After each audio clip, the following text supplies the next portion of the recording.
Hey everybody, and welcome to week number 3 of NASCAR Cup Series highlights here on the ZBC YouTube channel. Now, I want to just kind of inform you guys as to what my goals are. I have a different kind of perspective as someone who has driven go-karts and even cars on Daytona and tracks like that from time to time. I like to really take a look at what's going on behind the wheel, situations that drivers get into, and just their personalities as a whole. So without any further ado, let's look at the Cookout 400 at Martinsville highlights, NASCAR Cup Series. Let's take a look.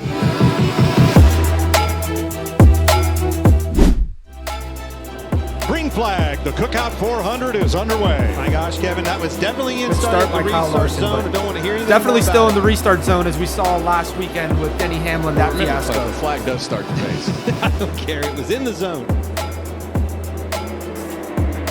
So that's the new thing, is now drivers are going to have to be really careful about their starts, because as we know with NASCAR, it's going to be pretty much crucial to they only have a window of focus for a certain amount of time. So when something becomes an issue, you better be on that issue for the next couple of weeks. A lot of sporting events go like that. With the NBA, you had the James Harden rip through. That was looked at for a bunch of months after that. And, it's just the issue of the day for now. So we're going to see what happens throughout this race. And the harder it will be to go down.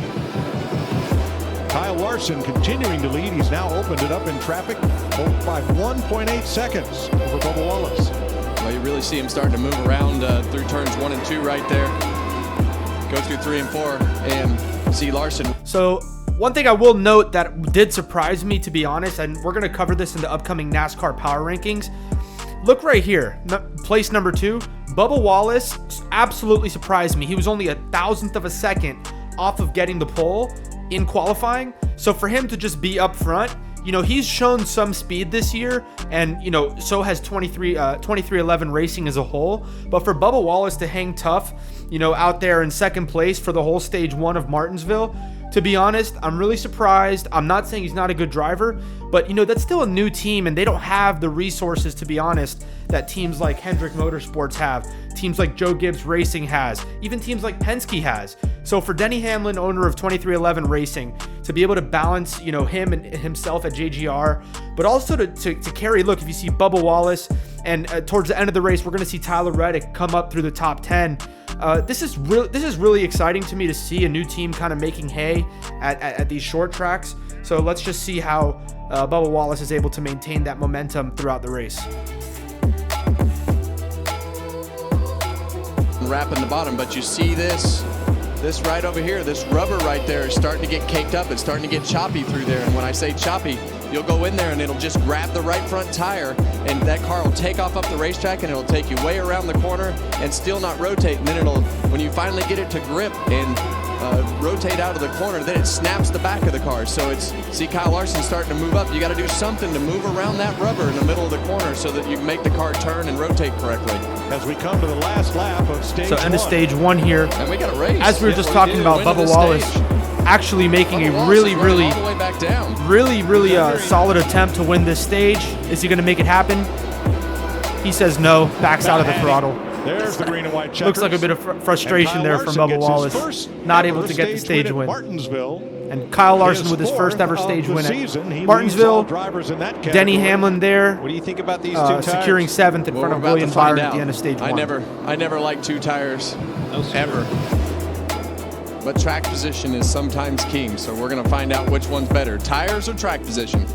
Restart zone on the front straightaway begins here. They're on it deep in the box. And away we go. All right, so Joey Logano with a sick restart there. Restarts within the zone. Obviously, NASCAR is going to be taking a look at that. But let's take a look at something real quick. The restart box there by Joey Logano to stack. So Joey Logano on 2 tires after stage 1. That means he's got 80 laps on his tires, on his left tires, and a brand new set of rights. Ryan Blaney, here's what happens when you have to make a second pit stop under caution. You end up back here racing with cars. So look at Ryan Blaney. He's tossing and turning down there in the back of the field. All right, so let's take a look here. We basically are now a third of the way through stage 2, and Joey Logano is actually hanging quite tough in the lead over Bubba Wallace with a half a second lead. So we saw in Bristol, NASCAR says, okay, Goodyear, I need you to basically increase the tire wear on the tires. And basically Goodyear said, okay, we can do that. And then all the tires were wearing out within like 10 minutes and the drivers were popping them. So now we're here in Martinsville, and I think they're going the other way on tires. So you see Joey Logano, he only took 2 tires at the end of stage 1. Now we're in stage 2. So now if you add 80, which is the length of stage 1, 80 laps, plus 28, that's going to be 108 laps on that left side tire. But the thing is, on these tracks, if you see that they're turning quite tightly, most of the wear and tear is on that right side of the car. So if you got tires that are barely wearing as it is, those left side tires are basically going to be untouched throughout the most of the run. He's only gained 1 position. And I bet his radio is not as calm as it was to start the race. Certainly not. Those ingredients, it's taking off, it has forward drive. What's wrong with Christopher Bell? I got smoked because he got a tire down. Looks like a right front flat. So Christopher Bell, not much of a factor all weekend, but the tie rod ends broke somehow. just not a good look for him to be I think it's having these problems throughout the race at Martinsville. Turned way to the right, but it may have just been the carcass that's hung out there. On the right side of the car, the tire was definitely hung way out to the right. Yeah, you can see he's having to move his wheel to the looks like the left side to even just keep it straight. It's broke. Yeah, look how he's turning his wheel. The wheel broke. The wheel might be broke. It's not what you want to see. Tie rod. You're spot on twice. Hey man, this ain't my first rodeo, cowboy. You were always really good here, but you're on it today. Good job. So what I said was that right front is broke. Yes. That's you're not going to get back from that one. That ain't just a flat tire fix. Yeah, that's big trouble for him. Look at the right rear. It's hit as well. He's hit something pretty solid. Another car. Yeah, that or it either. And caution is out for debris. So caution out after some debris probably comes off of Bell's car. That's going to compound the problem for him because you don't want that caution coming out while you're in pit lane. Noah Gragson trying to get by. Man, it's still happening. Hold on. Haley and Kaz Gralla. The problem for Joey Logano is his car just doesn't handle as good as Denny Hamlin's right now. Joey Logano trying to get his first So here's the thing, Joey Logano takes that risk. He goes out on 2 tires for the beginning of stage 2. Now you're coming to the end of stage 2, and you got the new rights from the beginning of the stage, but the left were never changed. So now you got Joey Logano up here in the front on, let's say, 80 lap tires on the right side, but now you're on like almost there it is, 170 lap tires on the left side. So it's not to say these tires have zero fall off. These tires have slow fall off. But as you start to approach the end of stage 2, you see Joey Logano. That's it. The tires can't take anymore. Hamlin's going to get around him. Wallace is going to get around him. And as you'll see towards the end of this stage, Joey Logano, he falls back to about 5th or 6th. So he did a risk, but he couldn't hang on those last 3 or 4 minutes with 12 to go. 22 races. Denny Hamlin trying to deny him. Well, now we're going to see if Denny can finish this pass up off the corner by putting the throttle down on the exit. Joey's got that line taken away on the exit of the corner, but Denny rolls a whole car length faster through. Yeah, so you can see 1 lap to go in the stage. Joey Logano falls back to basically 5th or 6th as you see Alex Bowman making the inside run to try to get that top 5 position for the stage. Can't really remember what happened here. Looks like Logano's going to hold on for that top 5. So it did work out. It did work out for Logano taking those 2 tires. That was a risk because he was a lot lower than 5th, but ended up, actually kind of shaking things up. That was kind of the tone change during the race. You saw Logano taking those 2 tires, exposing kind of the new strategy, and ended up really working out good. So that seems like something that might play a factor down here in the fall, up in Martinsville. So we're going to see that call by Paul Wolfe and Joey Logano. Does that change things for the next race at Martinsville? Does it change things for the final stage here at Martinsville? We'll see. Larson, Elliott, Logano. It'll be 206 laps to go. So we're just shy of halfway. So this last stage is going to be crucial. What do you think, Kevin? So watch Denny Hamlin. Hamlin fires off. He's a he loves to troll. He goes like absurdly late in the box now. For turn 1. So Well, Denny that's Hamlin, that's the hard he's part making up for of the going fact that late last in the week they were box. all giving him flack For about whatever reason, it just the becomes restart. hard They're giving him to flack gain an about going advantage as early. a I don't leader, really so- care. I mean, you know, in Well, racing, that's exactly sometimes why you're he didn't do it last going to go with the weekend. flag. I mean, You're going to it go takes the early. I advantage don't away care. You from guys the are going to longer call me you wait. Look at whatever this, it is. Chase I don't Elliott to care. the lead, I like clearing Denny it. Hamlin. The move I thought was acceptable last weekend at Richmond. But as you see, Denny Hamlin just kind of playing with things and ends Also up made losing every the position person here at in the Martinsville. grandstand stand up. Look at this. All right. Most popular driver back in the lead. So Chase Elliott now takes the lead. Hamlin's last win here was in March And Hamlin 2015, eventually takes it back the about same 50 day that laps later. Chase Elliott So ran I want his to analyze first something that NASCAR happened Cup race. here. Wow. So as you saw, Chase Elliott ended up building a huge lead at the beginning of stage 3. And in my opinion, Denny Hamlin actually had this kind of pre-planned because he knew the following. The fact is, at this week, passing has been absolutely impossible, to quote Chase Briscoe. It's been impossible to do based on this short track package they have here. So Denny Hamlin actually, it didn't show in the highlights, but basically let Chase Elliott get like a 2-second lead. So Chase Elliott is gone. He's got a 2-second lead, but then they catch Austin Dillon at the tail end of the lead lap, and it's impossible to pass. So Denny Hamlin is thinking, let me just let Chase Elliott kind of burn his stuff up, and then I'll just catch him when he catches Austin Dillon, because he knows Chase Elliott isn't gonna, like a natural short track package, just be able to like duck and dive and pass all these guys. So I think Denny Hamlin actually played it pretty well, knowing that Chase Elliott was gonna catch the tail end of those lead cars and not be able to do anything. So he's like, all right, when he gets stuck up, okay, that's 2 extra seconds he had to put, you know, burning his stuff up for the tires. I'm just gonna chill until he catches the tail end of that lead lap and then kind of get up to him. That's 2 free seconds in the bank.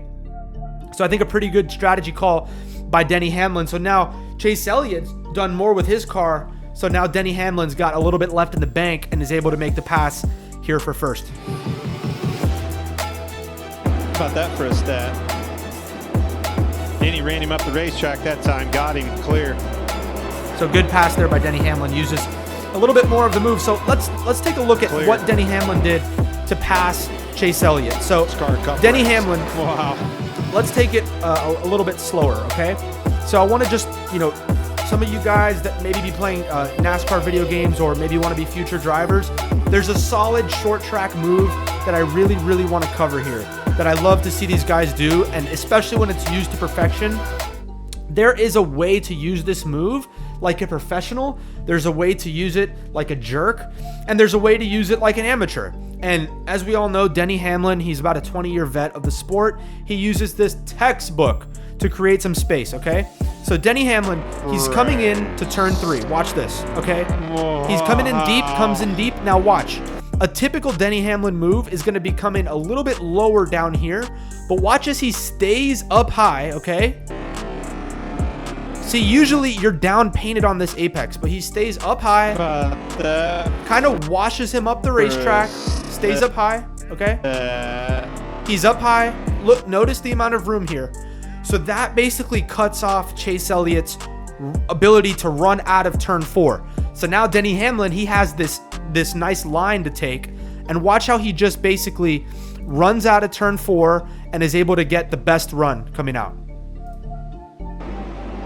So he takes the run out, runs him up the racetrack, and is able to clear him for the race lead. So Hamlin cements the lead for now over Chase Elliott, Bubba Wallace, Kyle Larson, and William Byron, the front 5. You see Denny exiting here. All right, so the pit road cycle. Denny Hamlin making a crucial mistake on pit road, or his crew actually took like a second or 2 longer. So all that work that Denny was putting in to try to save tires and play it, all that race operating stuff did not work in his favor. Chase Elliott is able to clear him right here coming out of turn 2, and Denny Hamlin not a happy camper as we progress towards stage 3. That is the race for the lead right there. It will be, yes. That was huge. Stayed out too long, 11. All right, here's some Denny Hamlin audio. So Denny Hamlin getting swallowed up now by all the Hendricks cars. Yeah, pretty bad for him. He's pretty pissed off, I would say. Bad stop for Denny Hamlin. Well, you saw it, and Kevin noted it. I mean, 1 lap difference between these cars was all it took for William Byron to catch these guys, and then them to be able to pass the leader, Denny Hamlin. Josh Berry will have to So do a pass Denny through. Hamlin, takes the loss on that one. But the big winner out of this is William Byron. So when you have these like short stage racing, so 200 laps at Martinsville is not as long as it would take to do 200 laps at Daytona. That's the whole race. Such a short track. So when you come in first on pit, you now have the huge advantage. So William Byron, he pitted, I believe, with 104 laps to go, ended up gaining all that momentum because then those other guys are still out there on extremely old tires. So he goes from like 6th place effectively to now, as you can see right here, he's not in the lead, but this is effectively a battle for the lead. And William Byron, the big winner, by taking that early pit stop with about 104 laps to go. Because of an uncontrolled tire on his pit stop. Yeah, they've had a miserable day on pit road. So William Byron to the point, He's going to move him up effectively. the track a little bit more and take this position away. William Byron. Still several cars to pit. McDowell, Keselowski, Grawley, Gibbs, Gregson, Truex. 8 of them out there. Yep. And Hendrick getting a little patient with Austin Dillon there. Little shot in the arm for this race. So here's the thing though, these guys, they can't pass. So it's crucial to make these passes around lap traffic quickly, or else it's going to bunch up and you're going to get passed. So 9 laps to go here for William Byron. He's cruising to the win. 9 laps from now. Moving up the racetrack 1 and 2, took care of business. You would never think that William Byron is that aggressive driver, right? It's just his personality, his demeanor is not there, but he does the right moves at the right time, and that's why he's won so many races. That right there was a heads-up move. Knew it was time, moved one of the hardest guys to pass out of the way, Ross Chastain. So, oh my gosh, of course, I don't want to say it. Of course, caution comes out. Nemechek, I don't even know what happens. Why do we always have cautions? I'm wondering if they have like a button there that they could just explode people's cars. But 2 laps to go. Caution comes out. John Hunter Nemechek into the wall. And that is going to set up another NASCAR overtime, just like we had last week. To the Skip Barber Racing, number 42, into the wall. Some good advertising for Skip Barber. Right front. Go get trained. All right, pressure's on. What are we going to do? So the Hendricks guys are like, are you kidding me? In the final 3 Jeff Gordon, laps. are you kidding me? Caution. Unbelievable. John Hunter Nemechek, Right are you kidding me? William Byron, It's like the Or brakes, maybe kidding me? brakes are on fire and blew the tire. Yeah. everyone else, bruh. No, nothing comes easy in this sport. Got to earn it. Make the right calls here. Everybody hit their marks. Driver, hit your marks coming in the box. Boys, I need you now more than ever. Watch John Hunter Nemechek here. So right behind the leader, we can see John Hunter Nemechek coming to 1 lap to go. Just, bro, I can't even imagine what would go through my mind if I'm leading a NASCAR Cup Series race and I see just the guy right behind me cause a caution. So there's Jeff Gordon. He's like, bruh, are you kidding me, dog? Like, are you serious? Like, seriously, are we going to do this again? Are we going to do this again? Oh, you knew it. I mean, that's why he was nervous. He wasn't nervous that William Byron was going to mess up. He was nervous that caution No, come William out Byron and take doesn't this mess from up. them. They had it. 1, 2, 3. They still have it. We got to make the right calls here, and everything can be fine. But they have there's a lot can go wrong here. All right, here we go to credit. All right, overtime at overtime Martinsville. 2 laps to go at Martinsville. Byron Elliott. Let's see who gets the jump. Green flag. Chase Elliott actually gets a good jump. So let's see what happens. Coming into turn 1 and 2, Chase Elliott on the outside gets washed up by William Byron. Beautiful move by Byron, but it leaves him exposed for this attempt going into 3 and 4. Elliott gives him the bump coming into 3 and 4, and he has an opportunity to come down. Byron is just so good. He's just so good. He doesn't let that happen. So if I was Elliott, I would try that one more time. But Elliott comes up the track, gets bumped by Blaney right behind him, and that leaves William Byron for an easy run, sailing it into 3 and 4, and gives Hendrick Motorsports its first 1-2-3 finish, the first 1-2-3 finish ever at Martinsville Speedway. William Byron is going to be your winner at Martinsville Speedway. Look at these people on their feet off of 2. Unbelievable. He's an unbelievable driver. Off of 2 on their feet. That is awesome. He's the right guy to be in that First car. time that's ever happened at Martinsville Speedway. One team taking the top 3 spots. All right, so that's going to be it for the highlights here at Martinsville Speedway. Kind of, not too much action in this race. I think NASCAR should work on their short track package. It's creating not a lot of passing. And, to be honest, I did enjoy the race. I think the biggest, Denny Hamlin, I think he should have been up there in the top 3, just some unfortunate circumstances. Some other surprises were Ryan Blaney obviously having a really tough race and not ending up, too far in the back. You can see Ryan Blaney here in the top 5. Bubba Wallace. I mean, what more can you say about Bubba Wallace finishing 4th? Obviously, the Hendrick guys finishing 1, 2, 3. To me, another huge surprise, making his way, just chopping his way through the field. Obviously, Joey Logano with the tire play ends up 6th, but Tyler Reddick finishing 7th in that 45 car. That's a strong finish. So I think the big loser of this weekend was Hamlin, but I don't think he was a big loser as far as momentum. He just kind of was an unfortunate guy. He took the 2 tires at the end on the overtime. I think that was a stupid move, to be honest. But, ended up getting kind of shuffled back out of the lead. So all in all, I would say a decent race. I'd give it 3 stars out of 5. Not too much as far as entertainment, I would say, but it was a good race. I enjoyed watching it on a Sunday afternoon, just, relaxing and watching NASCAR. So nothing really better to do. I mean, it's my favorite sport, so probably your guys' favorite sport if you made it this way as far in the video. So we're going to be doing a power rankings video after this, ranking the hottest drivers. So if you want, when you're going to see this video, you should see shortly after the power rankings, so that should be out. So if you guys like this kind of content, please like and subscribe for more NASCAR content. If you want to see any other kind of things covered, you can kind of let me know down in the comments, and I'll try to get back to as many of you as I can. So with that being said, I appreciate you guys watching. Bye-bye, and take care until next week, and ciao for now.